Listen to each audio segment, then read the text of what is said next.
کے دن جس آیہ کریمہ کو موضوع سخن بنایا ہے وہ موضوع بھی عظیم موضوع ہے،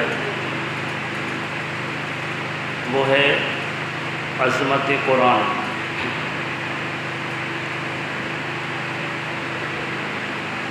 چھوٹی سی آیہ کریمہ سورہ واقعہ سے آپ حضرات کے سامنے تلاوت کرنے کا شرف حاصل کیا ہے۔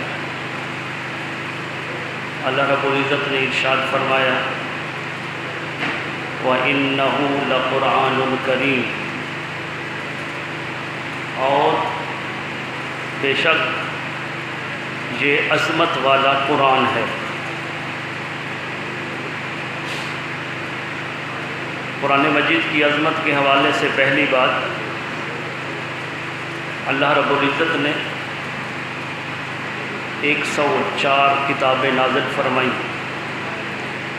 4 بڑی ضخیم کتابیں، اور 100 صحیفہ نازل کیا، لیکن سوائے ایک کتاب کے کسی کتاب کا نام اللہ رب العزت نے خود نازل نہیں کیا، یعنی کہ اللہ تبارک و تعالی نے کسی کتاب کا نام خود نہیں رکھا۔ وہ 100 صحیفہ اپنی جگہ پر، جو 3 ضخیم کتابیں ہمارے سامنے ہیں، توریت، زبور اور انجیل، یہ جو میں نام لے رہا ہوں یہ نام اللہ تبارک و تعالی نے ان کتابوں کے نہیں رکھے، بلکہ ان کے ماننے والے اور جن پر کتابیں نازل ہوئیں انہوں نے ان کے نام رکھے۔ اور یہ عظمت قرآن ہے کہ اللہ تبارک و تعالی نے جس طرح اس کتاب، مقدس کتاب کے اندر جو اس کا مضمون منزل من اللہ ہے، اللہ رب العزت نے نازل کیا ہے، اسی طرح اس کتاب کے ٹائٹل پر جو آپ لفظ قرآن دیکھتے ہیں تو یہ اس کتاب کا نام بھی منزل من اللہ ہے۔ صاف ظاہر ہے جب اللہ تبارک و تعالی نے اس کتاب کا نام خود رکھا ہے تو ضرور کوئی حکمت ہوگی۔ ہمارے ہاں بچہ پیدا ہوتا ہے تو ہم اپنے بچے کی پیدائش پر نام کے حوالے سے علماء کرام سے رجوع کرتے ہیں، اس لیے کہ جانتے ہیں کہ نام جتنا اچھا ہوگا، جس کے معنی اچھے ہوں گے، جس نام کی مناسبت اچھی ہوگی، تو ضرور اللہ تبارک و تعالیٰ اس نام کے اندر بھی برکتیں عطا فرمائے گا۔ یہی وجہ ہے کہ نام کے لیے ہم مشائخ سے، اولیاء کرام سے، علماء کرام سے رابطہ کرتے ہیں۔ تو یقیناً جب اللہ رب العزت نے اس مقدس کتاب قرآن کا نام خود قرآن رکھا تو یقیناً اس کے اندر بے حد و حساب حکمتیں پنہا ہیں، بے حد و حساب عظمتیں پنہا ہیں، بے حد و حساب رفعتیں پنہا ہیں۔ اگر ہم لفظ قرآن کو صرف دیکھیں، ابھی اندر کی بات نہیں کرتے، اور الحمد سے لے کر والناس تک اندر کی کسی آیت کو ہم اس پر گفتگو نہیں کرتے، صرف اس مقدس کتاب کے ٹائٹل پر، جلد پر جو لفظ قرآن لکھا ہوتا ہے، اگر ہم اس لفظ قرآن پر گفتگو کریں کہ یہ لفظ قرآن کیا ہے، تو علماء کرام فرماتے ہیں کہ یہ قرآن الکریم، قرآن الحکیم، یہ القرآن، یہ اس کتاب کا نام ہے۔ اس کتاب کا نام قرآن ہے، اور قرآن کا معنی کیا ہے؟ تو قرآن کے معنی کو جاننے کے لیے پہلے اس کے مادہ کی طرف جانا ہوگا کہ یہ لفظ قرآن کس سے بنا ہے۔ تو علماء کرام نے فرمایا کہ لفظ قرآن قرأ سے بنا ہے، بعضوں نے کہا قرائن سے بنا ہے، اور کچھ علماء کرام نے کہا کہ قرات سے بنا ہے۔ لیکن اگر ہم اسی پر گفتگو کریں کہ اگر یہ لفظ قرآن قرأ سے بنا تو پھر اس قرآن کا معنی کیا ہے؟ تو قرأ کا معنی ہوتا ہے جمع کرنا یا جمع ہونا۔ قرآن مجید فرقان حمید کے اندر رب کائنات نے ارشاد فرمایا والمطلقات یتربصن بانفسہن ثلاثۃ قروء، وہ عورتیں جو مطلقہ ہو جائیں، جن کو شوہر طلاق دے دیں، وہ 3 قروء انتظار کریں۔ تو امام ابو حنیفہ کے نزدیک وہ خون جو رحم کے اندر جمع ہوتا رہتا ہے اس کو قرء کہتے ہیں۔ امام شافعی کے نزدیک وہ جمع شدہ خون جب خارج ہونا شروع ہوتا ہے اس کو قرء کہتے ہیں۔ تو دونوں ائمہ کے نزدیک جمع ہونا اور جمع کرنا یہ لفظ قرء قرأ کے معنی ہے۔ قرأ تو قرأ سے بنا ہے قرآن۔ تو قرآن کا معنی کیا ہے؟ جمع ہونا، جمع کرنا، جمع کرنا۔ تو قرآن مجید کے ٹائٹل پر جو لفظ قرآن ہے، لفظ قرآن اس کا معنی ہے جمع کرنا، اور یہ لفظ کسی انسان نے نہیں اس کا نام رکھا، یہ اس کتاب کا نام کسی انسان نے نہیں رکھا، یہ اس کتاب کا نام اللہ رب العزت نے رکھا ہے۔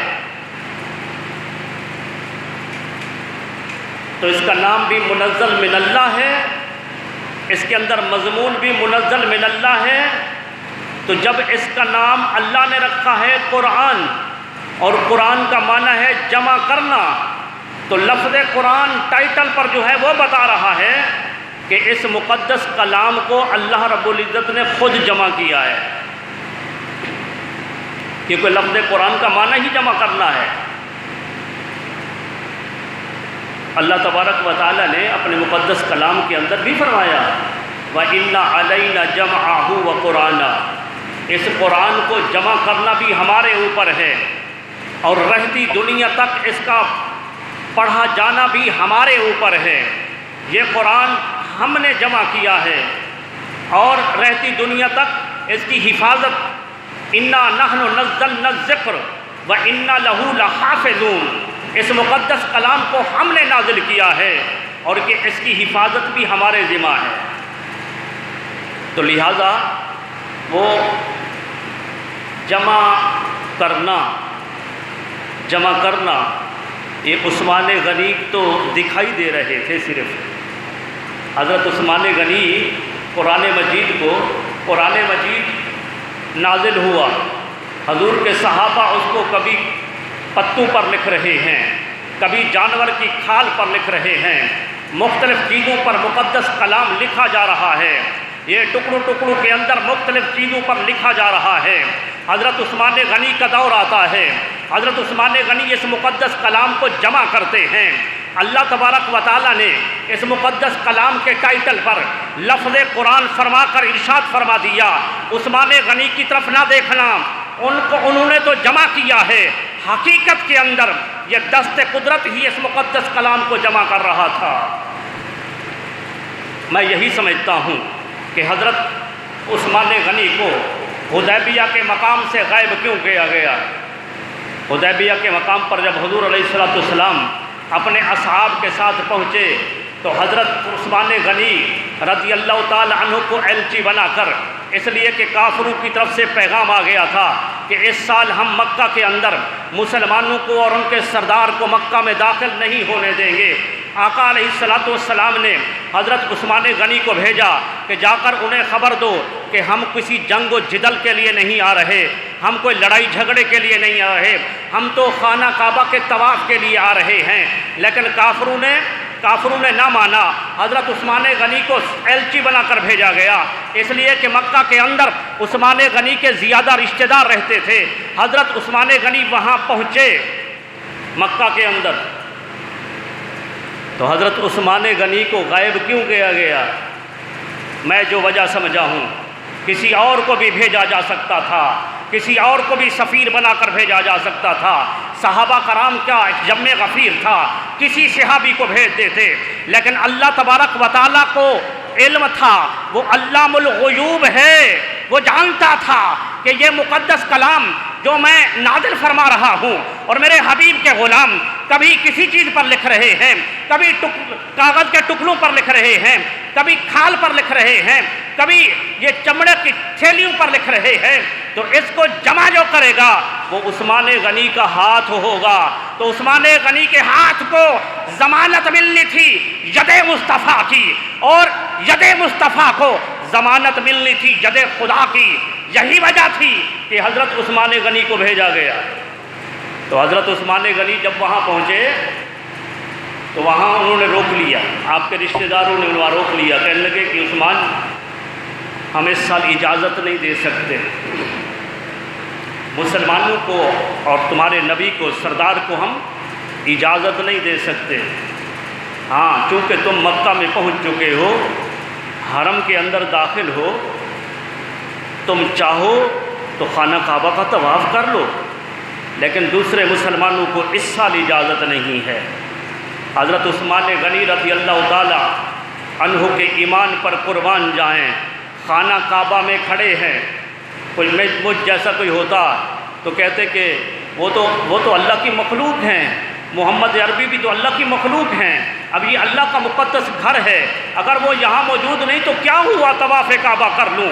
لیکن عزیزان گرامی قدر، صحابہ کرام کا ایمان، وہ جو رب کائنات فرماتا ہے والذین معہ، وہ جو حضور کے ارد گرد گھومتے رہتے تھے، جن کا بسیرا حضور کی ذات پر تھا، وہ آقا علیہ الصلوۃ والسلام کے سوا کسی عمل کو کرنا پسند نہیں کرتے تھے۔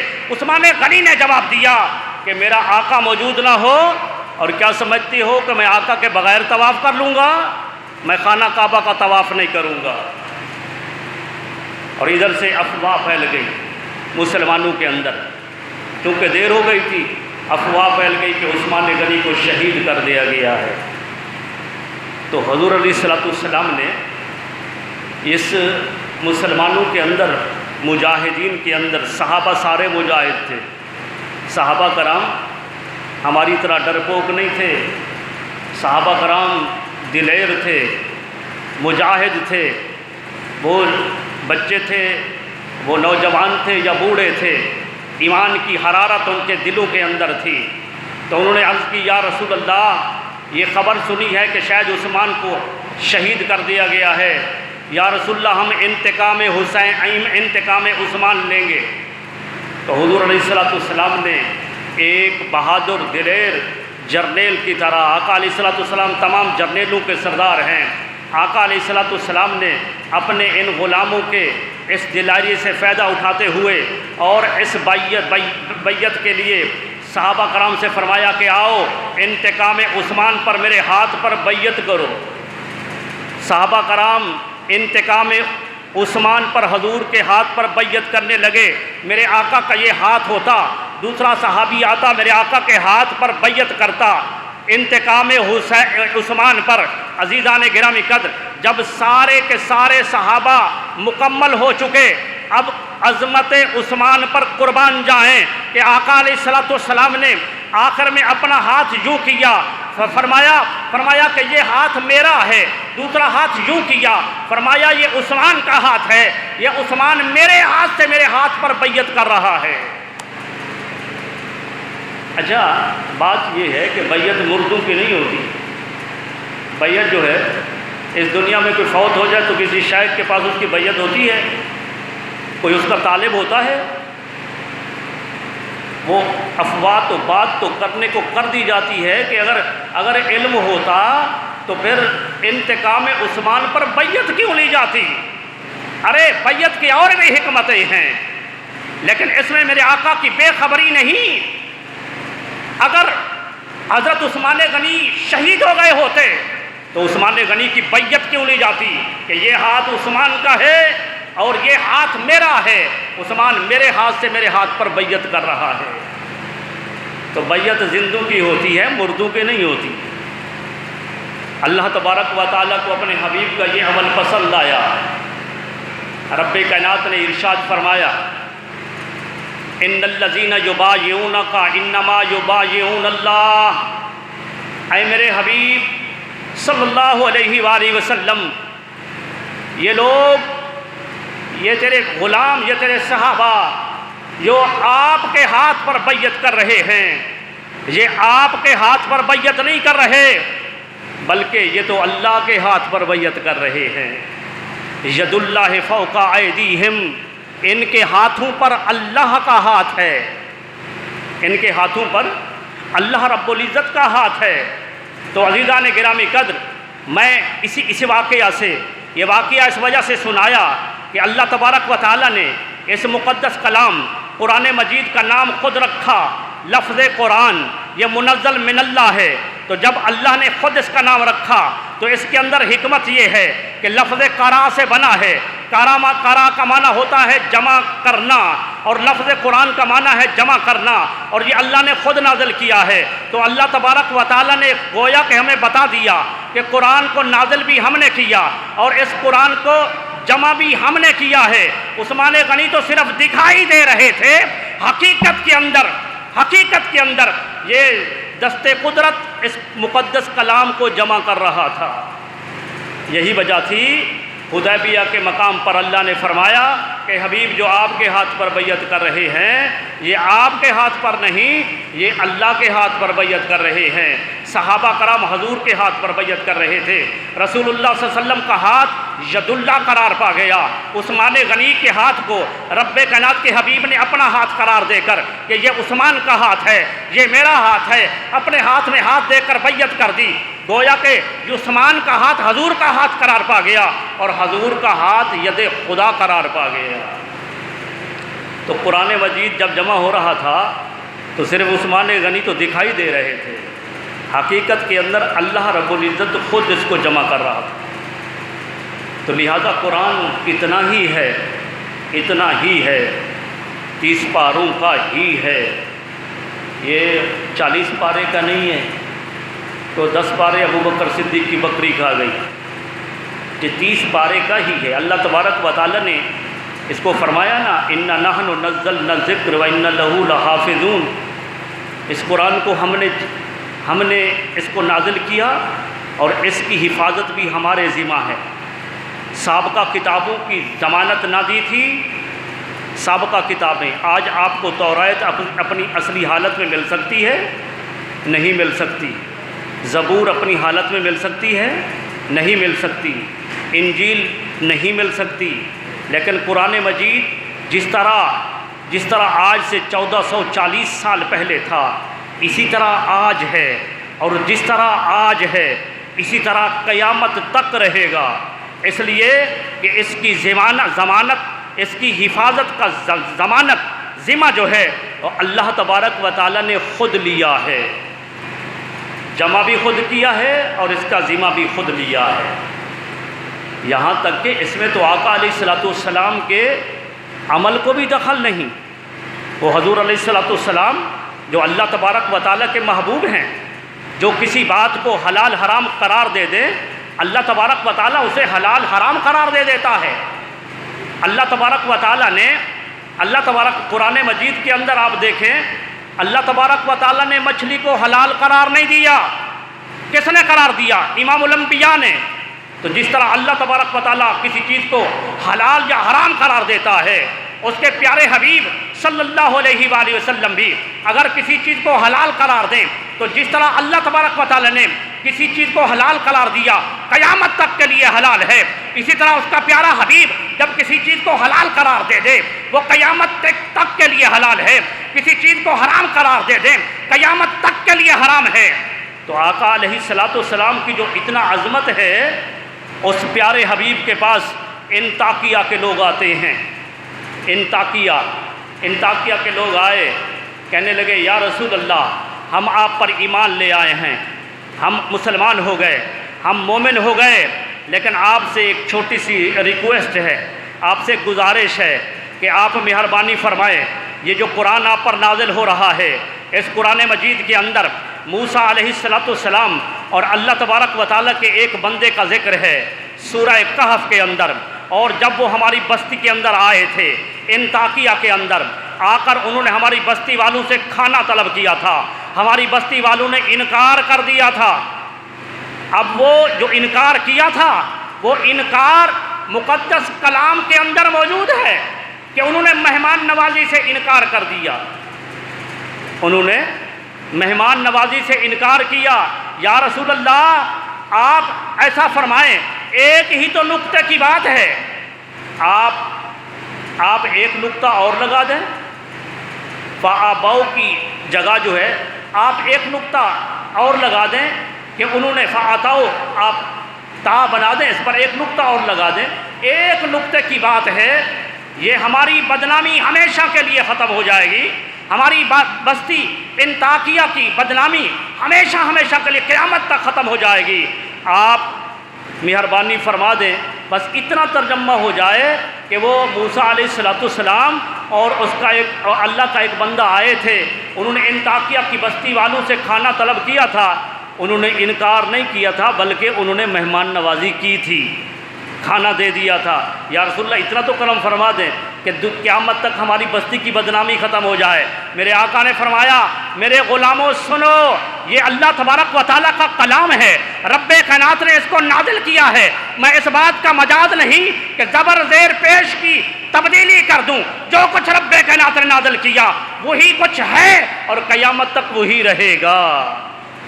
تو عزیزان گرامی قدر، یہ اللہ تبارک و تعالیٰ کا مقدس کلام، یہ اللہ تبارک و تعالیٰ نے خود جمع کیا ہے، اور اس کی ضمانت، اس کی حفاظت کا ذمہ بھی لاکھ دشمن کوشش کر لیں، لاکھ طرح سے کوشش کر لیں، اس مقدس کلام کے اندر رد و بدل نہیں ہو سکتا، اس وجہ سے کہ اس مقدس کلام کو اللہ تبارک و تعالیٰ نے جمع بھی خود کیا ہے اور اس کی حفاظت کا ذمہ بھی خود لیا ہے۔ تو اسی طرح دوسرا معنی اس کے اندر ہے جمع ہونا، قرأ کا معنی ہے جمع ہونا، جیسے عربی میں ہم کہتے ہیں نا کہ قرأ الماء فی الحوض، اس نے حوض کے اندر پانی جمع کر دیا، تو قرأ کا معنی ہوتا ہے جمع ہونا۔ تو قربان جائیں، یہ قرآن مجید کا اعجاز ہے، قرآن مجید کا اعجاز، جہاں اس کے اندر لاکھوں کروڑوں عظمتیں اور پنہاں ہیں۔ قرآن مجید کے ما سوا کوئی بڑے سے بڑا مصنف آج بھی کوئی کتاب لکھتا ہے تو قرآن مجید اپنی کتاب کے ابتدا کے اندر وہ لکھ دیتا ہے کہ اگر اول یا آخر میں کہ اگر اس کتاب کو پڑھنے کے بعد کسی غلطی پر مطلع ہوں تو اس کی ہمیں خبر دیجیے، تصحیح کر دیجیے۔ تو کوئی کتاب جو ہے وہ غلطی سے پاک نہیں ہوتی۔ امام شافعی نے ایک کتاب لکھی، امام شافعی نے، انہوں نے 12 سال کے اندر ایک کتاب لکھی، 12 سال پھر اس کو سنبھالتے رہے، پلک نوک اس کی زبر زیر پیش ان کو سنبھالتے رہے، اور اس کے بعد 12 سال کے بعد جو ہے وہ آپ نے اس پر سوچتے رہے کہ میں اس کو امت مصطفیٰ کے سامنے پیش کروں یا نہ کروں، امت مصطفیٰ کے سامنے۔ بلکہ یہ حضرت امام حسن بصری نے لکھی تھی کتاب، حضرت امام حسن بصری نے 12 سال لکھنے لگ گئے تصوف پر، 12 سال اس کو پھر سنبھالنے پر لگ گئے، 12 سال سوچتے رہے کہ آیا کہ میں اس کتاب کو امت مصطفیٰ کے سامنے پیش کروں یا نہ کروں۔ 36 سال کے بعد شاگرد سے کہا اس صندوق کو اٹھاؤ سمندر برد کر کے آؤ۔ تو وہ گیا سمندر برد اس کو کرنے کے لیے۔ جس وقت سمندر میں ڈالا تو سمندر کی رہلو نے اس کو آغوش میں لے لیا، بڑھ چڑھ کر سمندر کی لہریں آئیں اور اس صندوق کو اپنی آغوش میں لیا۔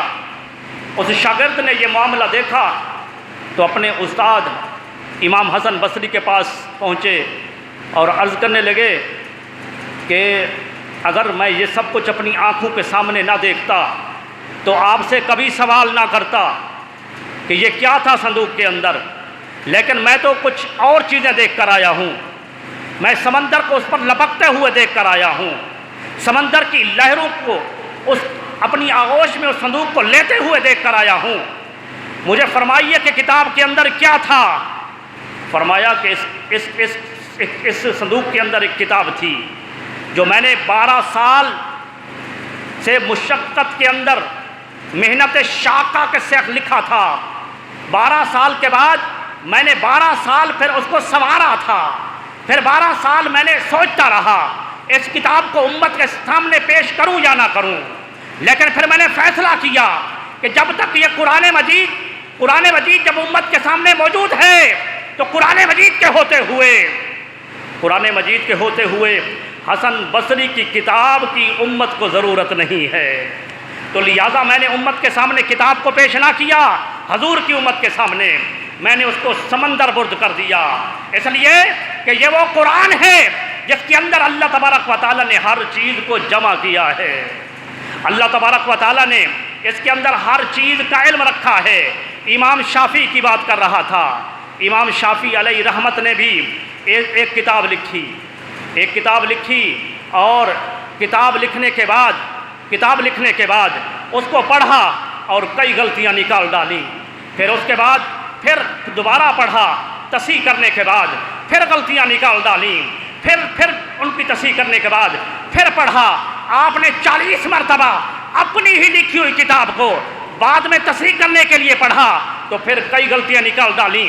الغرض آپ نے کتاب کو چھوڑ دیا، فرمایا یہ کتاب شافعی کی ہے، جب بھی پڑھو گے غلطی نکلے گی۔ ایک ہی کتاب ہے جس کا نام قرآن ہے، جو غلطیوں سے ماورا ہے، جو غلطیوں سے پاک ہے۔ ذالک الکتاب لا ریب فیہ، یہ وہ مقدس کتاب ہے کہ جس کتاب کے اندر غلطی نام کی گنجائش نہیں ہے۔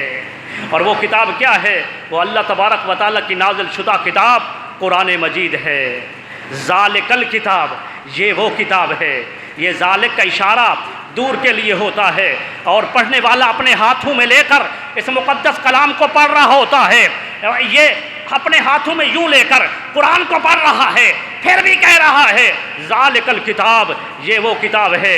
رب کائنات نے گویا کہ اس کی سورہ بقرہ کی پہلی آیت کریمہ کے اندر یہ اس کی عظمت کو بتا دیا کہ کتاب حصی طور پر تمہارے سامنے ہے، تمہارے ہاتھوں کے اندر ہے، لیکن دور کا اشارہ اس وجہ سے میں نے کر دیا، ذالک کا اشارہ اس وجہ سے کر دیا کہ کتاب تو تمہارے ہاتھوں کے اندر ہے، لیکن اس کی عظمت تم سے ماورا ہے، اس کی رفعتیں تم سے ماورا ہیں، اس کی عظمتیں تمہارے شعور اور عقل سے ماورا ہیں۔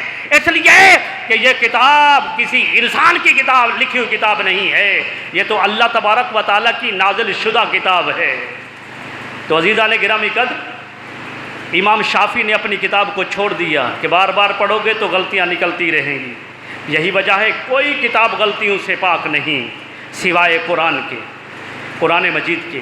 اور اس کا یہ بھی اعجاز ہے، حضور علیہ الصلوۃ والسلام صحابہ کرام کے سامنے یہ قرب قیامت کے فتنوں کا ذکر کر رہے تھے، صحابہ کرام سن رہے تھے، اور وہ فتنے جو آج ہمارے سامنے رونما ہو چکے ہیں، یہ ان فتنوں کا ذکر حضور علیہ الصلوۃ والسلام امت کے سامنے، صحابہ کرام کے سامنے کر رہے تھے۔ یا رسول اللہ، ان فتنوں سے بچنے کا طریقہ کیا ہوگا؟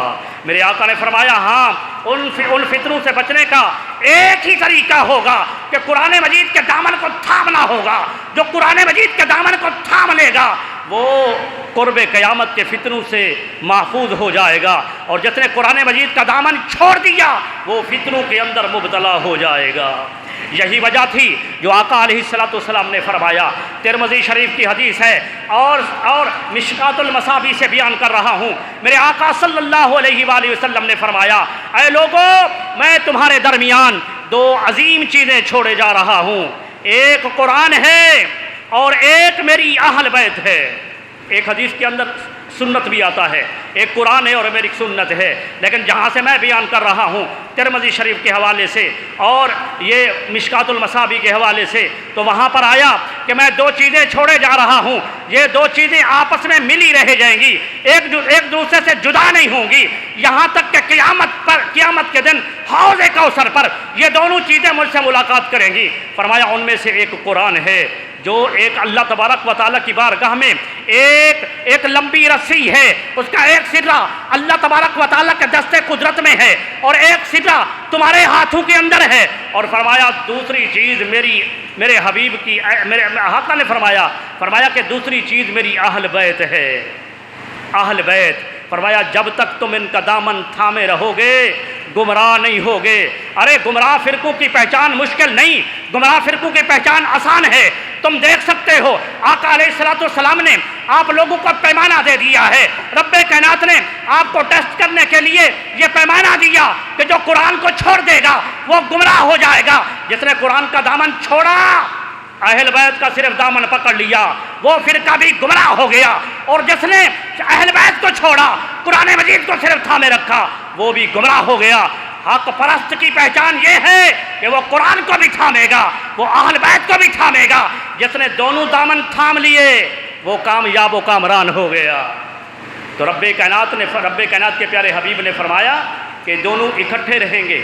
میرے دل میں خیال آیا، یا اللہ، جب تیرے حبیب نے فرما دیا کہ ایک قرآن ہے اور ایک قرآن ہے اور ایک اہل بیت ہے، اگر قرآن دے دیا تھا تو اہل بیت کی کیا ضرورت تھی؟ اگر اہل بیت دے دیے تھے تو قرآن کی کیا ضرورت تھی؟ تو گویا کہ میرے کانوں میں ایک آواز آتی ہے، میرا وجدان کہتا ہے کہ اللہ تبارک و تعالیٰ نے قرآن، جو اللہ تبارک و تعالیٰ کا مقدس کلام ہے، جس کے اندر اللہ تبارک و تعالیٰ نے ہر چیز کا علم رکھا ہے، رب کائنات کے اس مقدس کلام کے ساتھ جو جتنا وابستہ ہوتا ہے اس کے دلوں کے راز جو ہے، دلوں کے پردے اتنا کھل جاتے ہیں۔ تو رب کائنات نے قرآن کے ساتھ اہل بیت کو اس وجہ سے دیا کہ ہے تو یہ اللہ تبارک و تعالیٰ کا کلام، لیکن آپ جانتے ہیں کہ اللہ تبارک و تعالیٰ بے نیاز ہے۔ اللہ تبارک و تعالیٰ کے مقدس نام اور اس کے مقدس نام کے ساتھ اور اس کی ذات کے ساتھ لوگوں نے شرک کیا، خانہ کعبہ کے اندر بت رکھے، رب کائنات نے ان کی پکڑ نہیں کی، اس وجہ سے کہ وہ دنیا کے اندر بھی رحمان ہے، جس طرح وہ مومنوں کو دیتا ہے اس طرح وہ کافروں کو دے رہا ہے۔ رب کائنات کی صفت رحمان عام ہے، جو کافروں پر بھی ہے، جو مسلمانوں پر بھی ہے، اور وہ بے نیاز ہے، وہ بے نیاز ہے۔ اسی طرح اس کا کلام قرآن مجید بھی بے نیاز ہے، اس لیے کہ اسی کا کلام ہے نا، یہ اللہ تبارک و تعالیٰ کا کلام ہے نا، یہ قرآن مخلوق نہیں ہے، یہ اللہ کا کلام ہے، یہ اللہ کا نطق ہے، یہ اللہ کی باتیں ہیں۔ جیسے میں بات کر رہا ہوں، میری گفتگو سن رہے ہو، یہ گناہگار میری باتیں ہیں، اور اللہ تبارک و تعالیٰ کی مقدس باتیں اگر آپ جاننا چاہتے ہیں تو یہ مقدس کلام قرآن مجید ہے۔ تو جو اللہ تبارک و تعالیٰ بے نیاز ہے تو اس کا کلام بھی بے نیاز ہے۔ تو گویا کہ رب کائنات نے اہل بیت اس وجہ سے دیے کہ جب قرآن مجید کا بد باطن کوئی ترجمہ کرے گا، مثلا کوئی کہے گا قل هو اللہ احد، کہو کہ وہ اللہ ایک ہے، لیکن کسی بد باطن نے حق کی آنکھ کو میٹ لیا، آنکھوں کو بند کرنے کے بعد اس نے کہا قل هو اللہ احد کا ترجمہ اس نے کہ کہو اللہ دو ہیں، تو قرآن کیا اس کا ہاتھ پکڑ لے گا؟ قرآن اس کا ہاتھ نہیں پکڑے گا، اس لیے کہ بے نیاز کا کلام ہے، یہ بھی بے نیاز ہے۔ قرآن کا ترجمہ جب غلط کیا جائے، قرآن اس کا گریبان نہیں پکڑتا، قرآن اس کا ہاتھ نہیں پکڑتا، قرآن اسے سزا نہیں دیتا، اس وجہ سے کہ بے نیاز کا کلام ہے۔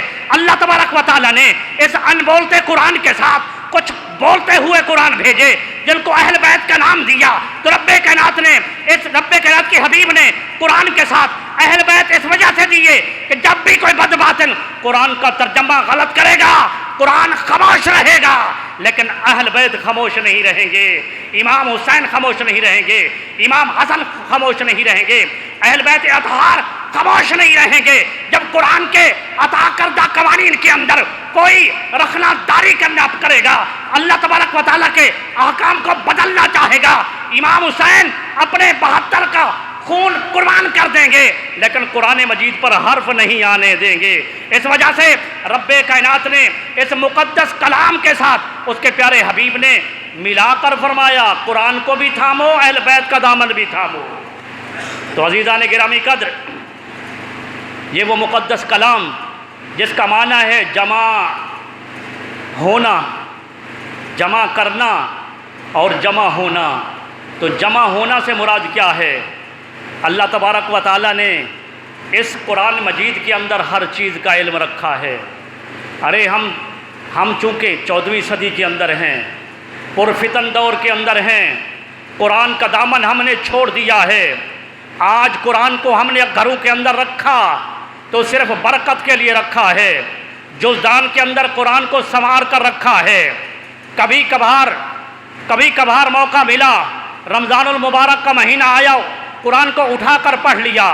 ہم نے قرآن کو صرف برکت کے لیے رکھا، ہم نے قرآن مجید کی آیتوں کو تعویذ بنا کر صرف گلے میں لٹکانے کے لیے رکھا، ہم نے قرآن مجید کو اپنی بیٹیوں کو رخصت کرنے کے لیے شادی کے وقت قرآن مجید کے سائے میں رخصت کرنے کے لیے رکھا۔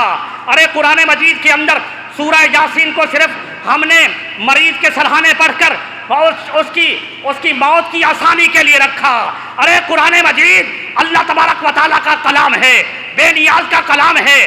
اللہ تبارک و تعالیٰ جس مقصد کے لیے پڑھو گے کامیابی عطا کرتا ہے، لیکن قرآن مجید کا مقصد یہ نہ تھا جس مقصد میں ہم پڑھ گئے۔ قرآن مجید تو ہماری زندگی کو سنوارنے کے لیے آیا تھا، قرآن مجید تو ہمیں جنت میں پہنچانے کے لیے آیا تھا، قرآن مجید تو ہمیں جہنم سے بچانے کے لیے آیا تھا، قرآن مجید تو ہمیں دنیا کے اندر اخلاق سکھانے کے لیے آیا تھا، قرآن مجید ہمیں اپنے ہمسائیوں کے حقوق بتانے کے لیے آیا تھا، قرآن مجید اللہ تبارک و تعالیٰ کے احکامات سکھانے کے لیے آیا تھا۔ ہم نے اپنا راستہ بدل دیا جب قرآن مجید سے ہم نے اپنا تعلق توڑا اور ذلت اور رسوائی ہمارا مقدر بن گئی۔ ہم نے ادھر قدمین مصطفیٰ سے ہم نے دوری اختیار کی، اللہ تبارک و تعالیٰ کے مقدس کلام سے دوری اختیار کر کی، ہمارا مقدر رسوائی بن گئی۔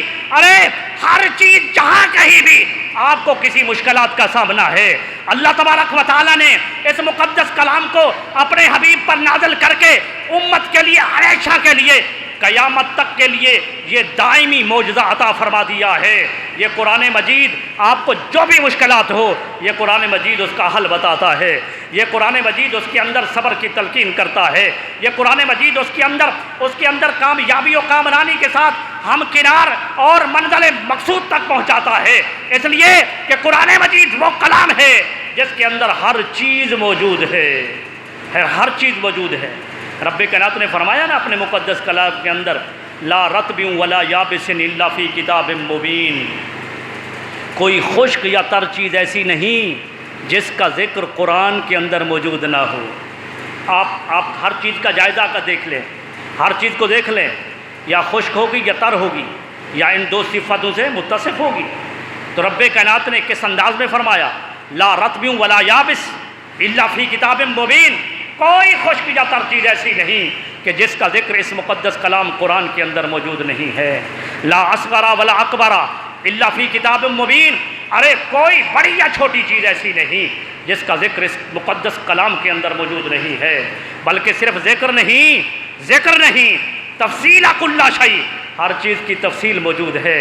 جو اس کے ساتھ اپنا تعلق جوڑتا ہے، جو اس کے ساتھ اپنا تعلق مضبوط کرتا ہے، قرآن کے قریب ہوتا ہے، پھر قرآن اس سے کلام کرتا ہے، پھر اس کے سینے کے دریچے کھلتے ہیں، پھر اللہ تبارک و تعالیٰ قرآن کے رموز اس پر اشکار کرتا ہے، پھر اسے ہر چیز کا علم قرآن سے ملتا ہے۔ یہی وجہ ہے کہ حضرت امام شافعی ہی فرماتے ہیں، تقریباً انہی کا قول ہے، فرماتے ہیں کہ اگر میرے اونٹ کی نکیل گم ہو جائے تو اسے بھی میں قرآن پڑھ کر تلاش کر لوں گا۔ یہی وجہ ہے کہ ایک بہت بڑے اللہ کے ولی فرماتے ہیں کہ جو مجھ سے سوال کرو، بلکہ حضرت علی رضی اللہ تعالیٰ عنہ کا قول ہے جس کے متعلق حضور علیہ الصلوۃ والسلام نے فرمایا القرآن مع علی والعلی مع القرآن، قرآن علی کے ساتھ ہے، علی قرآن کے ساتھ ہے۔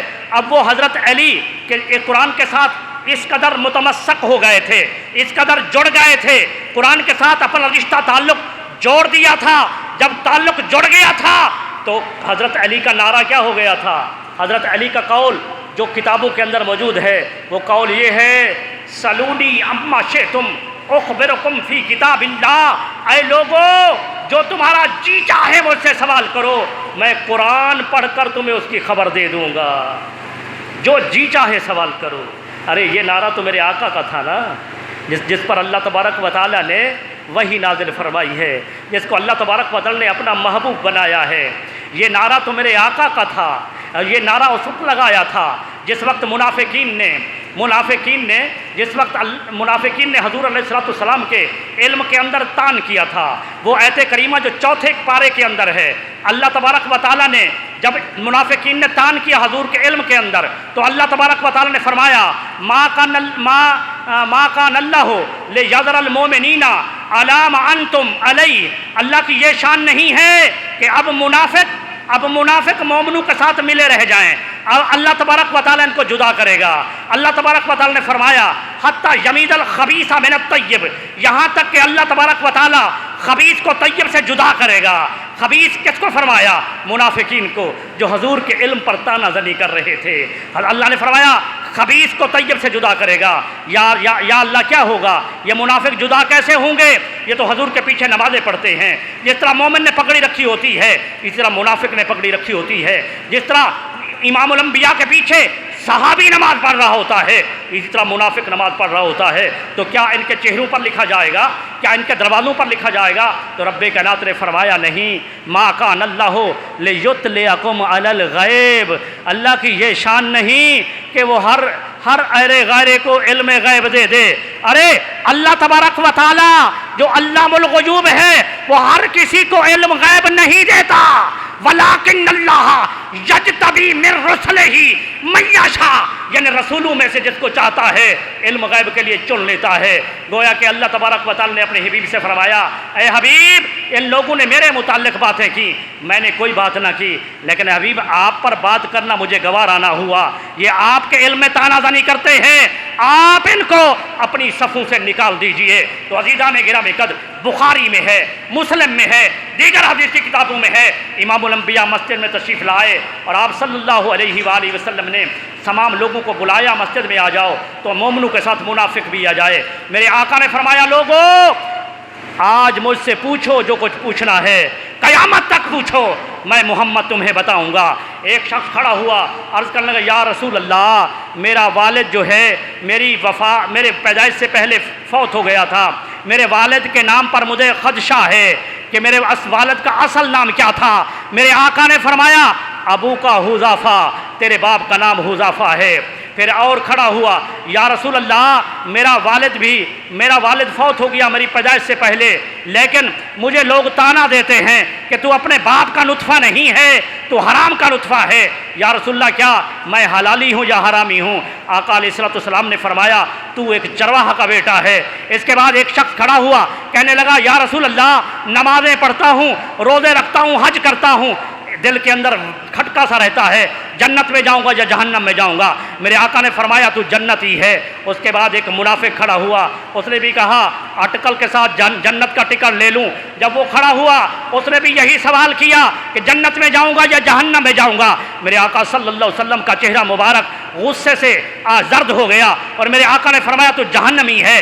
یہ پہلے جہنمی اس کو جہنمی کہنے کی دیر تھی، میرے آقا صلی اللہ علیہ وسلم کی انگشت مبارک اٹھ گئی اور پھر آپ نے بھرے مجمع کے اندر فرمایا اخرج یا فلاں فانک انت منافق، اخرج یا فلاں فانک انت منافق، اے فلاں نکل جا میری مسجد سے تو منافق ہے، فلاں نکل جا میری مسجد سے تو منافق ہے۔ ارے بخاری اور مسلم کے اندر ہے کہ 300 مرد اور 150 عورت کو میرے آقا صلی اللہ علیہ وسلم نے نام لے کر مسجد سے نکال دیا۔ تو یہ نعرہ جو ہے سلونی اما شئتم، اے لوگوں پوچھو جو کچھ پوچھنا ہے، محمد بتائے گا۔ یہ نعرہ تو میرے آقا کا تھا، لیکن حضرت علی قرآن کے ساتھ اس طرح متمسک ہو گئے تھے، قرآن کے ساتھ اس طرح جڑ گئے تھے کہ قرآن کے اندر اللہ تبارک و تعالیٰ نے جب ہر چیز کا علم رکھا اور حضرت علی نے اپنا تعلق قرآن سے جوڑ لیا تو حضرت علی کا بھی نعرہ ہو گیا سلونی اما شئتم اخبرکم فی کتاب اللہ، اے لوگوں جو چاہو سوال کرو، علی تمہیں قرآن پڑھ کر جواب دے گا۔ تو عزیزان گرامی قدر، یہ مقدس کلام قرآن مجید جس کی لوریوں سے تراویح کے اندر اپنے دل کو محدود کر رہے ہیں، رات ہم نے 29واں پارہ پڑھا، دل کے اندر خیال آ رہا تھا کہ آج 30واں کا آدھا پارہ ہوگا، کل پھر 27واں ختم، 27ویں کو، تو یہ قرآن مجید کی لوریاں نہیں ملیں گی۔ یہ گزرنے کے بعد پھر قرآن مجید جس مقصد کے لیے آیا، وَإِذَا تُلِيَتْ عَلَيْهِمْ آيَاتُهُ زَادَتْهُمْ ایمانا، انشاءاللہ ختم کے اندر تھوڑا سا اس پر گفتگو کروں گا۔ اللہ تبارک و تعالی ہمیں قرآن پڑھنے، ان کے احکامات پر عمل پیرا ہونے کی توفیق عطا فرمائے۔ وما علینا الا البلاغ۔